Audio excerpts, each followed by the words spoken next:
This is Franny with Kaizink and Barb, and we are pulling the sales report. So we first go over here to the right and find the module that we want to be in, and it is reports. So this is the reports area, and what we want to go into here is sales, for sales reports.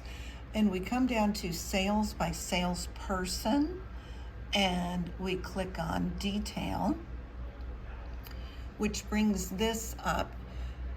And what we would want to do on a regular day is go to yesterday, but today is a Monday, so we're going to do a free date range since it was the 15th and the 15th. We want one day's numbers.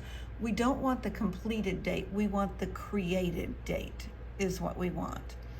And everything else in here remains the same, and we click on view report. So the report is generating right now.